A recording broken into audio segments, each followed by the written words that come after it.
Good morning students. Are you okay बेटा? Good.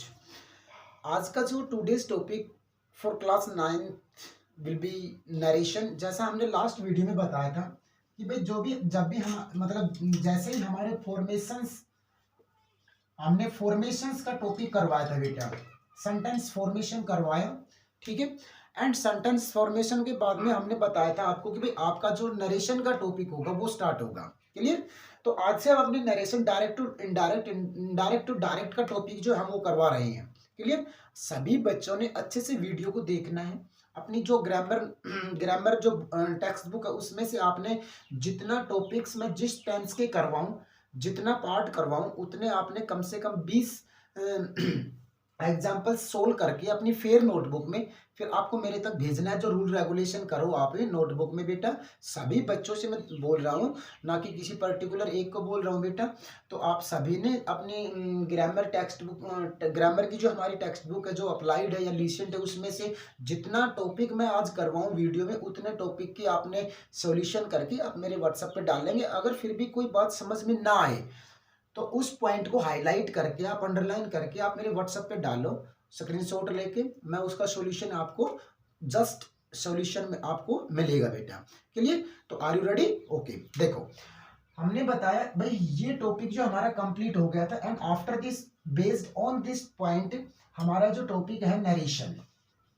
Narration बेटा, अब नरेशन आपको आते या नहीं आते I don't know, but this topic is very essential for improve writing skill.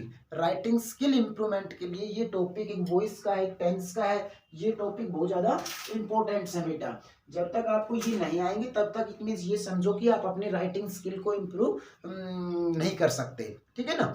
तो देखो, नरेशन सबसे पहले तो मैं बताऊं, हमारी जो वर्ब है नैरेट, और नैरेट मीन्स क्या होता है? नैरेट मीन्स होता है फॉर्म करना, किसी को फॉर्म करना। Form, not from, form. It means form means होता है रूप देना। ठीक है ना? जैसा हम बोलते हैं वर्ब की फॉर्म, वर्ब का कौन सा रूप है, तो इसका वर्ब होता है बनाना या रूप देना। क्लियर? स्ट्रक्चर देना किसी को। तो और इस नैरेट वर्ब से बना है नरेशन। अब सबसे मेन बात आई भाई व्हाट इज नरेशन। अब इसके डेफिनेशन में क्या लिखोगे आप? डेफिनेशन में क्या लिखोगे? What is narration? Narration is the art of speaking. Art of speaking, जो बोलने की कला है उसको क्या कहेंगे बेटा? हम नरेशन कहेंगे। Narration is the art of speaking. अब मेन बात आई भाई how many types of narration? There are 2 types of narration. कौन कौन से? अब वो 2 टाइप्स में हम कौन कौन से टाइप्स को इंक्लूड करेंगे?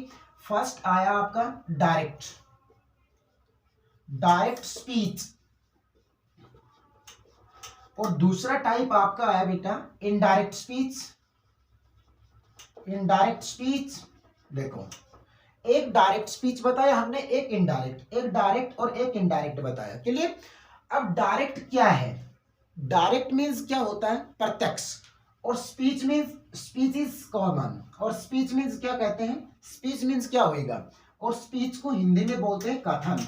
इट मीन्स कथन मीन्स कही गई बात। डायरेक्ट कथन और इनडायरेक्ट इसका अपोजिट है। तो ये प्रत्यक्ष था, प्रत्यक्ष था बेटा, तो ये क्या हो जाएगा? अप्रत्यक्ष हो जाएगा। ठीक है ना? इनडायरेक्ट अप्रत्यक्ष, डायरेक्ट प्रत्यक्ष। क्लियर? जैसे हम रेगुलर क्लासेस में हम सभी टीचर्स बोर्ड पे पढ़ाते हैं, आप बिल्कुल सामने बैठ के सभी बातों को सुनते हो, तो वो क्या होता है बेटा? डायरेक्ट होता है। और मान लो अभी मतलब डायरेक्ट क्लास को छोड़ के हम चले गए, कोई बच्चा आपकी क्लास का मिला, जो हमारी वर्डिंग्स थी वो आप तक पहुंची और हम काम बताना भूल गए, और किसी क्लास के एक बच्चे को बुला के कहा भाई ये काम आपने बताना है, तो वो वर्डिंग्स तो हमारी थी बट आप तक कैसे पहुंची? किसी थर्ड पर्सन के द्वारा पहुंची, तो वो होता है इनडायरेक्ट। क्लियर? ये होता है डायरेक्ट और इनडायरेक्ट में। क्लियर? अब देखो नेक्स्ट, व्हाट इज, लिखो what is the main difference, main difference between direct and indirect. What is the main difference between direct and indirect? Direct speech में और इनडायरेक्ट स्पीच में अंतर क्या है मुख्य, जिससे आप सेंटेंस को आइडेंटिफाई कर सको कि भाई ये सेंटेंस डायरेक्ट का है, ये इनडायरेक्ट का है। क्लियर? एक सेंटेंस में लिखूं तो जैसे कि मैंने लिखा Ram said comma inverted comma begin I am going, I am going, देखो full stop inverted comma close, ये सेंटेंस मैंने आपके सामने लिखा है। अब देखो इस सेंटेंस में आपको क्या मिला बेटा, यहां कोमा मिला और यहां क्या है, इनवर्टेड कोमास। अगर इनवर्टेड कोमास आपके पास स्टार्ट हुए हैं तो वो क्या होंगे, क्लॉज भी होंगे। एंड क्लोज होने से पहले आपको साइन लगाना है सेंटेंस के टाइप का। क्लियर? तो सेंटेंस टाइप का साइन लगा करके आप इनवर्टेड कोमास को क्लॉज करोगे। क्लियर बेटा? तो देखो तो ये सेंटेंस मतलब in which sentence we found comma and inverted commas, this sentence will be किसका होगा बेटा, डायरेक्ट स्पीच का होगा। अगर जिस सेंटेंस में हमें ये सब कुछ ना मिले और यहां इनके स्थान पे सेंटेंस कंजक्शन मिले, सेंटेंस कंजक्शन मिले कोमा मतलब we found sentence conjunction in place of comma inverted commas, तो sentence will be in indirect speech, indirect speech में जाएगा वो सेंटेंस। के लिए ये था main difference between direct and indirect. Direct और इनडायरेक्ट में जो मुख्य अंतर होता है वो ये होता है, डायरेक्ट स्पीच के सेंटेंस में कोमा इनवर्टेड कोमास मिलेंगे, इनडायरेक्ट स्पीच में कोमा इनवर्टेड कोमा के स्थान पे क्या मिलेगा बेटा, सेंटेंस कंजक्शन मिलेगा। तो ये था हमारा मेन अंतर इन दोनों में। क्लियर? समझ में आया सभी बच्चों की? ठीक है। देखो अब एक सेंटेंस डायरेक्ट का अब आपने लिखना है बेटा, देखो इससे आगे जब पॉइंट डालोगे तो वो आपने डायरेक्ट सेंटेंस लिखो। पहले हम डायरेक्ट टू इनडायरेक्ट करेंगे, डायरेक्ट टू इनडायरेक्ट, क्लियर? ये करेंगे। अगर ये आता है आपको तो फिर इनडायरेक्ट से डायरेक्ट भी आप कर पाओगे। देखो एक सेंटेंस मैं आपको लिख रहा हूं डायरेक्ट स्पीच का, ठीक है ना, फिर उस सेंटेंस को हम लेके जाएंगे इनडायरेक्ट में। तो देखो डायरेक्ट स्पीच का मैं सेंटेंस लिखूं कि भाई he says comma inverted comma begin I am going. देखो बेटा ये सेंटेंस मैंने डायरेक्ट का लिख दिया। अब आपने जितना मैं बता रहा हूं उतना ही प्रैक्टिस करना है, नहीं तो अगर आगे चले गए पीछे रह गए, इट मींस अनबैलेंस्ड रहे विद मी, तो आपकी समझ में नहीं आएगा। पहले बता रहा हूं मैं, फिर आपकी जो प्रॉब्लम्स है वो बिल्कुल as it is same create रहेंगी, बिल्कुल सेम कंस्टेंट रहेंगी। देखो अब डायरेक्ट स्पीच का मैंने एक सेंटेंस लिखा, according grammar there are two parts of a direct speech sentence. भाई एक पार्ट ये हो गया, एक पार्ट ये हो गया सेंटेंस का। कैसे? यहां हमने लगा दिया क्या बेटा, कोमा, और कोमा का क्या काम होता है सेंटेंस में, to separate the words, phrases and sentences etcetera, ठीक है ना, etc। ये कोमा वर्ड्स को सेपरेट करता है, लेटर्स को सेपरेट करता है, फ्रेजेस को सेपरेट करता है और सेंटेंसेस को भी सेपरेट करता है। ये होता है कोमा का main role in a sentence. Clear? तो देखो यहां कोमा लगा दिया मैंने, और कोमा लगाते ही आपके सेंटेंस के दो पार्ट हो गए। यहां कोमा लगाया मैंने और कोमा लगाते ही आपके सेंटेंस के दो पार्ट्स हो गए। यहां ये कोमा लगा दिया तो एक पार्ट हमने ये बना दिया, एक इन्वर्टेड कोमा के अंदर आ रहा है हमारा, एक पार्ट ये हो गया बेटा। क्लियर? तो यहां कोमा ने दो सेपरेट कर दिए, दो पार्ट्स एक ही सेंटेंस के। देखो इस सेंटेंस का नाम होता है रिपोर्टिंग वर्ब। इस सेंटेंस को हम रिपोर्टिंग वर्ब कहेंगे बेटा, ठीक है, outside of comma and inside inverted comma part will be called क्या बेटा, रिपोर्टेड स्पीच।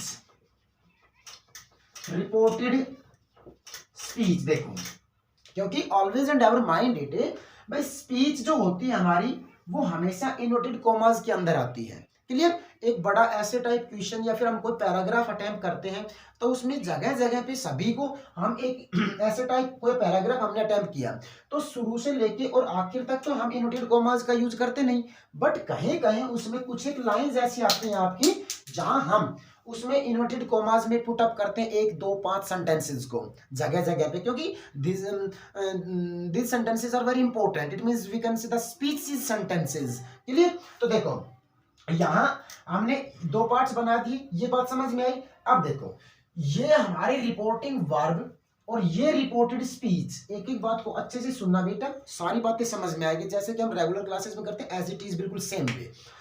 देखो भाई, रिपोर्टेड स्पीच का सेंटेंस का सोल होना डिपेंड करता है रिपोर्टिंग वर्ब के ऊपर। अगर आपको रिपोर्टिंग वर्ब सोल्व करनी आ गई तो रिपोर्टेड स्पीच ऑटोमेटिक सोल्व हो जाएगी बेटा। कैसे? देखो, अब जो हमारे रिपोर्टिंग वर्ब है, ये सेंटेंस जो है, ये हमें तीन टेंसेज हमारे जो है उन्हीं में मिलेगी। तो लिखो, if if reporting verb will be in present, तो हमें मिलेगा, क्या मिलेगा बेटा? से मिलेगा, सेज मिलेगा, से टू मिलेगा और सेज टू मिलेगा।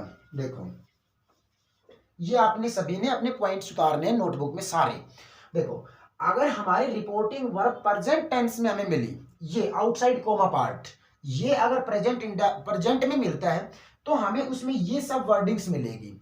इन वर्डिंग्स के अकॉर्डिंग ही हम इस हमारे रिपोर्टिंग वर्ब को आइडेंटिफाई करेंगे और इस आइडेंटिफिकेशन के साथ ही हम आगे के सेंटेंस को बेटा सोल्व कर पाएंगे। क्लियर? देखो, अगर आपको ये मिलता है, ये मैं मिटा देता हूं आपको समझाने के लिए। अब ये समझ में आ गया था? अभी फिर दोबारा से मैं लिख रहा हूं बेटा इस सेंटेंस को कि भाई जैसे कि मैंने लिखा था, he says comma inverted comma began I am going, ये लिखा था आई एम गोइंग। ठीक है, तो ये कर दिया मैंने। तो एक पार्ट ये बताया था हमने, एक पार्ट ये बताया था। अब देखो, अगर हमें प्रेजेंट में मिलता है तो से मिलेगा, सेज मिलेगा, say to and says to. Clear? तो देखो, यहां अगर आपने रिपोर्टिंग वर्ब में आपको से मिलता है तो जस्ट आफ्टर से के क्या मिलेगा? Comma inverted commas. बिल्कुल as it is same way says के भी क्या मिलेगा? Comma inverted commas.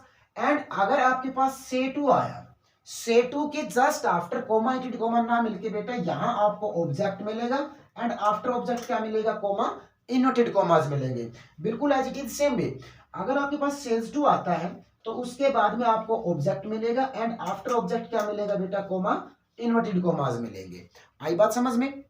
तो देखो, मैं ये सेंटेंस लिखा है मैंने, देखो इसमें यहां सेज आया और सेज के जस्ट आफ्टर क्या मिला आपको? कोमा। तो मैंने यही तो बताया आपको, ये दो वर्ड ऐसे हैं जिनके just after comma inverted commas मिलेंगे।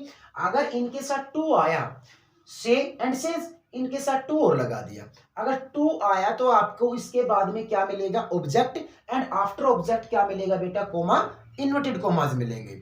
उस कंडीशन में क्या करना है आपको? देखो, यहां सेज आ गया तो आपने कोई भी 1% कोई सोचने की दिक्कत नहीं है, बिल्कुल मत सोचो आप। और इसका जब डायरेक्ट से इनडायरेक्ट हम चेंज करेंगे तब क्या करना है? तब आपने देखो, यहां जब डायरेक्ट टू इनडायरेक्ट इसके साथ इसकी जगह पे क्या यूज कर देंगे बेटा? हमें दैट सेंटेंस कंजक्शन यूज कर देंगे। बिल्कुल as it is same way, says के जस्ट आफ्टर कॉमा इसके स्थान पे क्या यूज कर देंगे बेटा? दैट यूज कर देंगे। क्लियर? लेकिन अगर आपके पास सेज टू आया और टू के बाद में क्या मिलेगा आपको? ऑब्जेक्ट। अगर इस कंडीशन में आता है, सेज टू आता है फिर ऑब्जेक्ट मिला, तो अब यहां कॉमा इनवर्टेड कॉमा के स्थान पे क्या यूज करेंगे? बिल्कुल सेम वे यहां भी क्या यूज करेंगे? अब देखो, यहां एक बार तो हम यूज करते हैं दैट और एक बार करते हैं इफ या WH फैमिली वर्ड। बेटा समझ में आया क्या बोल रहा हूं मैं? कि भाई अगर आपको से टू या सेज टू मिल रहा है तो टू मिला तो ऑब्जेक्ट भी मिलेगा आपको, ऑब्जेक्ट मिला तो कॉमा एंड कॉमा के स्थान पे क्या यूज करेंगे? एक बार तो हम कर देते हैं दैट यूज और एक बार इफ या WH फैमिली वर्ड ये यूज करेंगे, इनमें से एक, या फिर दैट करेंगे। अब दो सेंटेंस कंजक्शन आपके पास आ गए when we found in the sentence say to या सेज टू। क्लियर? तो देखो, अब ये दोनों पॉइंट्स समझ में आए। तो पहले इन दोनों को हम अप्लाई करते हैं सेंटेंस में, बाद में इन दोनों को करवाता हूं बेटा। देखो भाई, यहां सेज आया, यहां कोमा इनवर्टेड कोमास आए, तो अब इसको डायरेक्ट से इनडायरेक्ट करेंगे तो क्या? ही का तो ही कर दिया हमने, सेज कर दिया और इसमें कोई चेंजिंग करनी नहीं। ये जो है इसके स्थान पे क्या लगा देंगे बेटा? हम दैट लगा देंगे। कब? जब हो सकता है कि कंफ्यूजन के लिए आपको इस प्रकार से दैट लगाना पड़ जाए। तो कंफ्यूज कैसे होंगे? तो सुनो मेरी बात, यहां ये जो रिपोर्टेड स्पीच का सेंटेंस हमारा है, ये जब सिंपल आए, सिंपल मतलब अफर्मेटिव असर्टिव सेंटेंस आए, असर्टिव, जब यहाँ फुल स्टॉप मिले, या नेगेटिव भी हो सकता है, नेगेटिव भी हो सकता है, सिंपल आएगा। ये जब सिंपल सेंटेंस होगा तब यहाँ हमने केवल और केवल दैट लगाना है बेटा, इसमें कोई चेंजिंग नहीं करनी, सेज का सेज रखना है, इसके स्थान पे दैट लगा दिया। वह कभी, जब हमारे रिपोर्टेड स्पीच का सेंटेंस सिंपल होगा। आई बात समझ में? क्लियर? आगे बस यहां तक सोल्व करना है आपने, पहले तो इतना ही सोल्व करना है। अब दूसरी बात मैंने बताई, अगर मान लो यहाँ से होता तो हम से कर देते, से दैट हो जाता। कभी, जैसे कि मैं सेंटेंस लिखूं यू, यहां मैंने हमारा सब्जेक्ट एक बार यू डाले, यू से, यू के साथ क्या आएगा, से आएगा, फिर कोमा आएगा, फिर आई कर दिया मैंने, ठीक है। ही, अब ही आ जाएगा इधर, क्योंकि सेकंड पर्सन होता है, यू आएगा, ठीक है, यही रखो आप। तो यू से हो गया, ठीक है। तो यहाँ यू के साथ से आ गया नंबर के साथ, तो ये दैट हो, इन दोनों के साथ से और सेज के साथ दैट कब कर दिया, जब हमारे रिपोर्टेड स्पीच का सेंटेंस सिंपल था। आई बात समझ में अच्छे से सभी बच्चों की? ठीक है, ये अटेम्प्ट इतना करना है। सो आगे आपने नहीं घुसना, भी रिपोर्टेड स्पीच में हम एंट्री नहीं करेंगे, पहले आपने इतना समझना है। अब देखो नंबर 2 पे बताया, अगर आपके पास से टू या सेज टू आता है सेंटेंस में, तब सेंटेंस को कैसे डायरेक्ट से इनडायरेक्ट में हम डाल लेंगे। देखो एक मतलब एग्जांपल आपके सामने मैं लिख रहा हूं कि मैंने लिखा भाई, he says to me comma inverted comma begin I am going, ये कर दिया, ये कर दिया बेटा, ठीक है। तो देखो आई एम गोइंग कर दिया, और लास्ट में मैंने फुल स्टॉप इनवर्टेड कोमा कर दिया क्लास, आई एम गोइंग कर दिया, ये फुल स्टॉप और इनवर्टेड कोमा क्लास। क्लियर? देखो अब आपके पास यहां आया सेज टू आया है, जब सेज टू आया तो उसके बाद में क्या मिला, मी, और मी क्या है, ये हमारा ऑब्जेक्ट हो गया। अगर इस कंडीशन में आता है तब इसको हम क्या करेंगे, और आगे के सेंटेंस में यहां क्या यूज करेंगे। देखो दैट्स वेरी इंपॉर्टेंट पार्ट बेटा। देखो ये समझ में आया, इसको मैं साफ मतलब मिटा दूं, ठीक है। देखो भाई, अगर आपके पास से टू या सेज टू प्लस ऑब्जेक्ट आता है तो क्या करेंगे, एक ही बात में, एक ही स्टॉक में आपको समझ में आएगा, आई प्रॉमिस। क्या भाई, मैंने लिखा से टू, सेज टू, और यहां मैंने डाल दिया ऑब्जेक्ट, और ऑब्जेक्ट के बाद में डाल दिया बेटा कोमा इनवर्टेड कोमा, और यहां मैंने डाल दिया सिंपल सेंटेंस, ये सिंपल सेंटेंस है भाई, full stop inverted comma clause. Clear? तो देखो ये सेज टू जो है आपका, ये एक बार तो मैंने बताया भाई टेल्स में होएगा, टेल्स में चेंज होएगा, और फिर उसके बाद में हमने लगा दिया हमारा ऑब्जेक्ट, और यहां सेंटेंस कंजक्शन लगना है। क्लियर?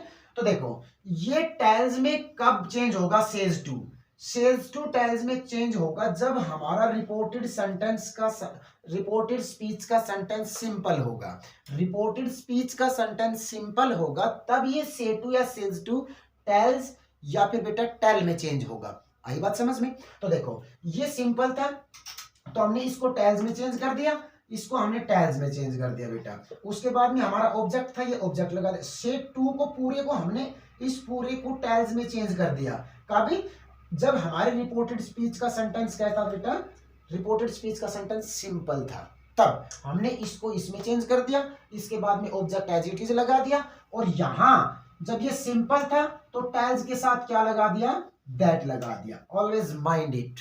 क्लियर? नेक्स्ट पॉइंट, अगर मान लो हो सकता है कि आपके पास यहां तो आ गया से टू और यहां आ गया ऑब्जेक्ट।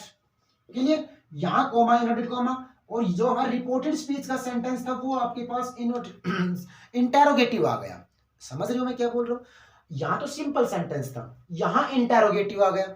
अब ये इंटेरोगेटिव आ गया तो क्या करेंगे, जो ये से टू था इसको हम चेंज कर देंगे बेटा किसमें, आस्क में। कभी when our reported speech sentence will be interrogative. Clear? तो यहां आस्क कर दिया, आस्क के बाद में जो हमारा ऑब्जेक्ट था वो ऑब्जेक्ट हमने लिख दिया, एंड आफ्टर ऑब्जेक्ट जो कोमा इनवर्टेड कोमा का स्थान था उसके स्थान पे what word we use as a sentence conjunction in place of comma inverted comma during our reported speech sentence should be interrogative. Interrogative होगा तो इसके स्थान पे कौन सा as a sentence conjunction word use करेंगे हम। तो देखो अगर आपने यहां आस्क लगाया है और गलती से किसी बच्चे ने दैट लगा दिया तो ये मतलब है कि उस बच्चे को कुछ नहीं आता। क्लियर। दैट तो केवल टेल के साथ लगेगा, से के साथ लगेगा, सेज के साथ लगेगा, टेल किया तब लगेगा।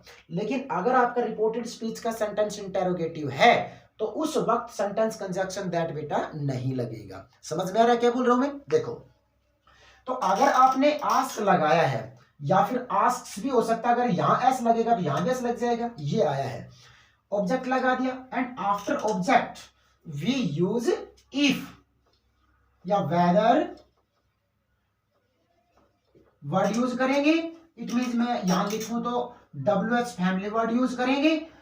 ये हो जाएंगे sentence conjunction when our reported speech sentence will be an interrogative. जब इंटेरोगेटिव रिपोर्टेड स्पीच आएगी तो हमने इफ या WH फैमिली वर्ड को ही एज ए सेंटेंस कंजक्शन लगाना विद आस्क और आस्क्स।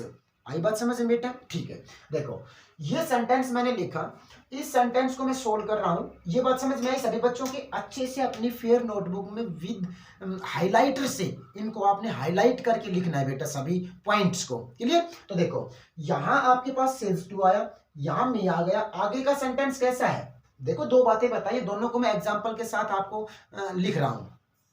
भाई यहां सेल्स टू आ गया और यहां सिंपल सेंटेंस आ गया हमारा, तो यहां मैं लिखूं ही, इसको इसके अकॉर्डिंग, ये सिंपल था तो इसको किस में बदल देंगे हम? टैल्स में कर देंगे। और ऑब्जेक्ट क्या था? मी। अब यहां टैल्स लगाया तो ये टैल्स के साथ कंजक्शन क्या लगेगा? दैट। समझ में आया? अच्छे से आया? ठीक है। एक सेंटेंस और लिख रहा हूं मैं आपको फॉर एग्जाम्पल। क्या भाई? देखो, मैंने लिखा ही सेल्स to me comma inverted comma begin, did you complete your homework, sign of interrogation inverted comma close. देखो, ये डाल दिया, यहां सेल्स टू मिला आपको, और हमारी जो रिपोर्टेड स्पीच का सेंटेंस है वो कैसा है बेटा? इंटरोगेटिव है। अब देखो, ये इस इंटरोगेशन के अकॉर्डिंग इस सेज टू को हम किस में चेंज कर देंगे? आस्क्स में। ही आस्क्स, ही आस्क, ऑब्जेक्ट क्या था? मी। जब यहां आस्क लगाया है तो यहां क्या यूज कर देंगे? इफ अगर आपके एक सेंटेंस ये था, अगर जब देखो ये हमारा सब्जेक्ट है रिपोर्टेड स्पीच का, सब्जेक्ट से पहले हेल्पिंग वर्ब लगा दी, अगर हेल्पिंग वर्ब से पहले मैं एक WH का वर्ड यूज कर दूं when did you complete your homework, आपने अपना होमवर्क कब पूरा किया, तो यहां इस डिड से पहले मैंने इस वर्ड को लगा दिया, तो आपकी रिपोर्टेड स्पीच कहां से शुरू हो रही है? व्हेन से। तो अब इफ नहीं लगाएंगे, इफ की जगह पे हम व्हेन लगा देंगे, जो हमारे रिपोर्टेड स्पीच को WH फैमिली वर्ड स्टार्ट कर रहा है, उस WH फैमिली वर्ड को as a sentence conjunction replace कर देंगे in place of a comma, inverted comma. आई बात समझ में अच्छे से? ठीक है। तो देखो, ये कर दिया आपने। अगर यहां WH का वर्ड नहीं आया तो हम क्या यूज कर देंगे बेटा? इजीली से यहां इफ यूज कर दिया हमने, इफ कर दिया, इतना काम हमारा खत्म, कोमा इनवर्टेड कोमा तक हमारा काम कंप्लीट हुआ। ये इतना प्रेजेंट में सोल्व करना आपको समझ में आया? सारे बच्चे बताएंगे, एक्सरसाइज करेंगे। अगर आपने एक्सरसाइज नहीं की, इन पॉइंट्स के ऊपर फोकस नहीं किया, तो बेटा इस जिस बच्चे को आता है वही बच्चे सोल्व कर पाएंगे, उसके अलावा एक भी बच्चा सोल्व नहीं कर पाएगा इस टॉपिक को। That's clear? अच्छे से बता रहा हूं आपको, बिल्कुल स्पष्ट लैंग्वेज में आपको सोल्व करने नहीं आएंगे जब तक आप प्रैक्टिस नहीं करोगे। क्लियर? तो यहां इतना सोल्व करवाया हमने, हमने हमारे रिपोर्टेड स्पीच के अंदर एंट्री की नहीं अभी, इसके एंट्री करेंगे तो और 2-3 टेबल्स आपको बताऊंगा मैं अभी। तो इतना सोल्व करना है सभी बच्चों को। जब प्रेजेंट में हमारी रिपोर्टिंग वर्ब होएगी तब कैसे हम सेज टू या फिर सेज टू को हम चेंज करके लिखेंगे, उन सब के साथ सेंटेंस कंजक्शन क्या लगाएंगे। आई बात समझ में? तो केवल और केवल हमारा जो फर्स्ट लेक्चर है आज का, फर्स्ट लेक्चर जो है उसमें, फर्स्ट लेक्चर में मैंने केवल इतना प्रेजेंट टेंस की रिपोर्टिंग वर्ब्स को सोल्व करना बताया। सभी बच्चे ये डाल के टॉपिक अपना सब्जेक्ट बना के अच्छे से जो रूल रेगुलेशंस मैंने दिए हैं, जो टेबल्स मैंने बनाई है, किस प्रकार से क्या करना है, आपने किसको चेंज करना है, क्या आपने हेडिंग बनाना है, किसको सब हेडिंग बनाना है, और इसके आपने बुक में से केवल और केवल प्रेजेंट के रिपोर्टिंग वर्ब्स को सोल्व करना है। इतना आगे सोल्व नहीं करना किसी बच्चे ने भी। अभी जिसको आते हैं वो भी सोल्व नहीं करेगा। केवल इतना जो कॉमा इनवर्टेड कॉमा तक आपने सोल्व करके कम से कम 20 सेंटेंसेस के साथ इतना सोल्व करके कॉमा इनवर्टेड कॉमा तक मेरे पास भेजेंगे। और कल इससे आगे जैसे ही बताऊं तो उन्हीं 20 सेंटेंसेस को आपने रिपोर्टेड स्पीच के साथ सोल्व करना है। इतना आज हो जाएगा, इससे आगे का कल का काम होएगा ये सोल्व करना। आ रही है बात समझ में? तो इसके इतना ही काम आपने अपनी फेयर नोटबुक में करके पेरेंट सिग्नेचर करवा के इधर बेटा राइट साइड कॉर्नर में विद डेट आपने मेरे पास भेजना है। देखते हैं आज कितने बच्चे अवेयर होते हैं अबाउट दिस टॉपिक। क्लियर? आई बात समझ में? Thanks, have a good day.